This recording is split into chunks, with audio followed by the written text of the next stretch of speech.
Ayan. Guess what, guys?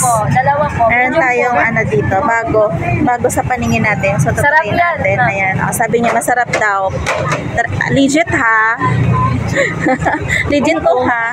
Pwede pa balot? Okay, ma'am. So, ayan. Ano daw siya, guys? Egg, regular egg lang. Tapos, boiled siya na binabad sa tsaa. Ayan, kaya may tsaa, guys, yung sa ilalim. O, ayan. Bumili tayo kasi marites tayo, eh. Marites tayo. Yes. Ayan. Nandito yan, guys, sa my King's Bake Shop sa my 168 Mall. Ayan, o. So, ang dami kaming magbibiling sa loob. Ayan. May bread and drinks. Ayan. King's Bake Shop, guys. Dito lang to sa may 168. Magpasok nyo, guys. Ayan, no.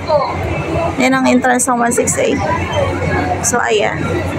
Curious ako dun sa egg na yun. Bumili kasi kami ng watermelon milk tea. Ayan. Ang daming tao, guys. Nakaka-stress na. Uwi na tayo. Mauubos pera natin dito. Hindi natin maubos ang paninda. Ang sarap mamili. Ayan. Nasipag nila kuya, oh. Nasipag nila kuya, oh. Ayan. Yan, punta na kayo, guys. Habang pakunti-kunti pa yung tao. Pero padami ng padami. Hanggang mamaya yan. So, nagsasara naman dito ng 7 PM. So, punta na kayo, guys.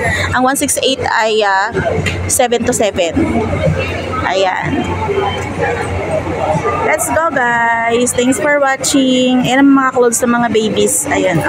Toddlers, infants. Ayan. Ayan. Bili na kayo dito. Gora-gora na kayo, guys. Gora-gora na habang may time pa. Ayan.